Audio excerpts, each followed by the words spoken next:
RECO by Amaris Brooker. Chapter 3. The evaluation stage. After the aptitude questions, the three deliberated. I tried to pay attention to what they were saying, but the magnitude of my situation was hitting me like a production truck filled with rice. "I believe we are ready to move on to the evaluation," the deep-voiced man asked, gesturing towards the door like I had any choice in the matter. I swallowed the lump in my throat and prayed to whatever God I could think of, from every forbidden text I had ever found in my father's things, that they would find something seriously wrong with me. The yellow-eyed woman walked out into the hallway first. Perfect formation and completely silent. It was eerie. Not even her steps made a single sound. Here was a woman who looked like she could snap my uncle in half, and yet her utilitarian walk was featherlight. The nurse passive-aggressively waited for me to get up from the seat. I didn't realize I was white-knuckling, and followed after her. In a perfectly straight line, headed by the hulking woman, we walked down the cold corridors like a funeral march. We passed another procession on the right, a defense stiff followed by a beautiful red-headed girl about my age, one nurse and 3 development judges. She looked at me for a moment. There was a flicker of something in her eyes I couldn't name. Resignation. Fear? Acceptance? I nodded at her in some sense of solidarity, the same emotions rushing through me. The walk to the examination room was too short for my liking, and soon enough, a nondescript innocent door stood before me, and quite possibly the end of me. The room itself looked like a doctor's office. A thing on the wall to measure height, scales, blood pressure machine, heart rate monitor, and a hospital bed with no privacy curtain, a desk, and 4 chairs. It was the same sterile white as the hall.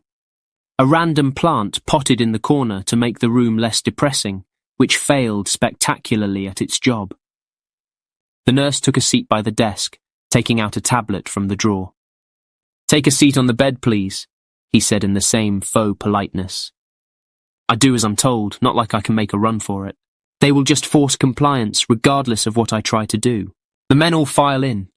I can see them better now we're outside of the dim assessment room, the cold light making their insipid ice-blue eyes look even more calculating, almost difficult to look at even. So bright they almost blend into the whites of their eyes. They looked like reanimated corpses. All wiry, lanky limbs and sickly pallor skin saran-wrapped in pristine suits. They look virtually indistinguishable from one another, besides perhaps age.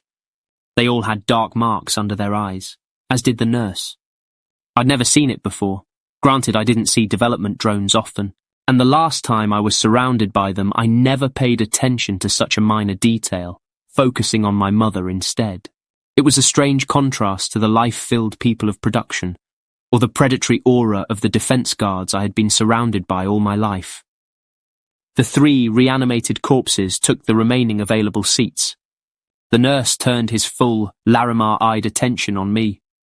"Strip down to nothing if you would," he requested, again, said in that way that made it seem like I had any bloody choice. My eyes flicked to the 3 other men for a split second. I'm not necessarily a shy person, but this was a lot of eyes locked on my naked body. Still, I stripped slowly, uselessly trying to hold on to as much dignity as possible. The nurse came over, directing me around with a light, ghost-like hold on my shoulder. His fingers were so freakishly smooth, brushing against my skin like a spider's crawl. It took everything in me not to shake off his hand, or force him to tighten the limp-wristed contact, suppressing the goosebumps that made me want to rip off the skin he touched. He measured my height, weight, blood pressure, did blood tests to check my hormones and to see if I had any diseases. Unfortunately, I was in perfect health. Reading each number and result out loud to the men. Not a single word was ever directed at me. He'd make observations about my body, talking over my head like he was critiquing a sculpture and not a human being. Trading nods, and what I assumed were recommendations that sounded like a string of code to the judges. Perhaps he would benefit from DE 637264. The men all gave sounds of agreement, jotting down notes on their tablets at rapid speed. I felt distinctly like a lab rat. Ironic, really. That's precisely what I was, when they finally seemed satisfied with the results they gathered. The nurse handed me a pair of linen white scrubs. The three men stayed seated, while the nurse and defence woman led me to yet another room across the way. It looked like a high-tech gym. The nurse attached some kind of monitor bracelet to my wrist. It tightened enough that it sat firmly over my pulse point. He had me lift weights, run on a treadmill, climb up and down a climbing frame. Tested my grip strength, how long I could hold my breath, and finally ended with a bleep test. Sometimes he would ask me questions during each task. Anything from questions about alisteria to maths problems, all the while recording everything he observed into the tablet. Hours went by as he calculated my body's reactions to every exercise and piece of equipment. By the time we were finished, I was drenched in sweat, panting heavily and exhausted.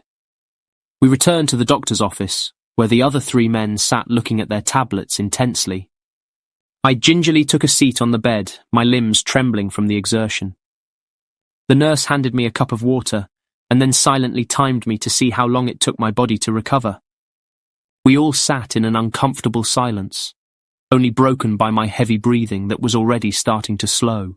Right, well, from your previous school results, the answers you gave to the aptitude test, your health evaluation, and physical examination, we have reached a final decision on your placement, the deep-voiced man said. Congratulations, Mr. Crichton, you will be joining defence. May you do well there, the especially pompous baritone added. I knew. I always knew. But the blow landed just as hard. I almost opened my mouth to cry out, to protest, to beg.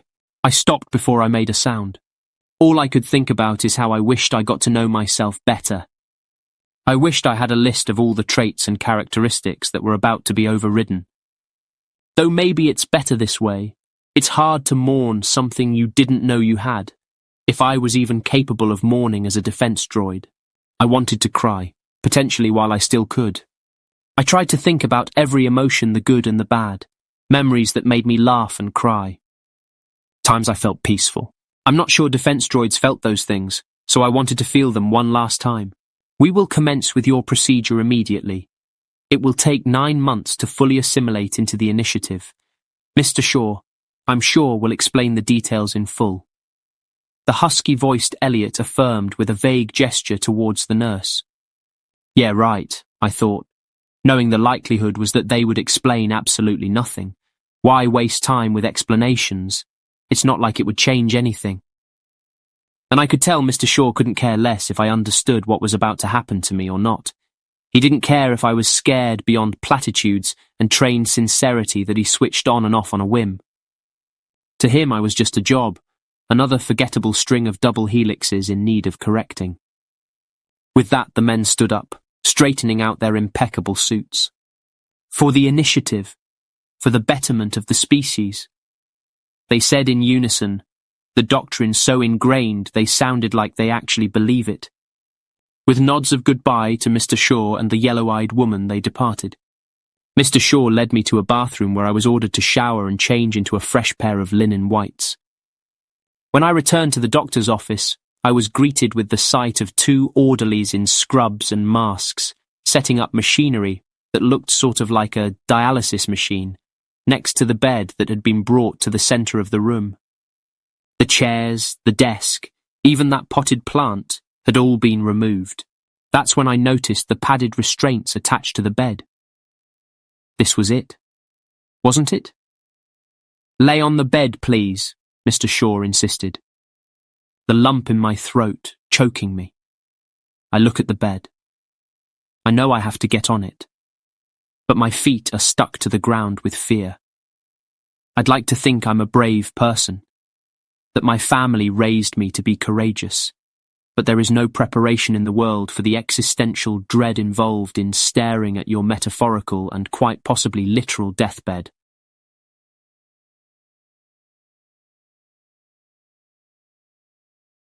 Please like, subscribe, and share for the next chapter. And I would love to hear any feedback you have in the comments below.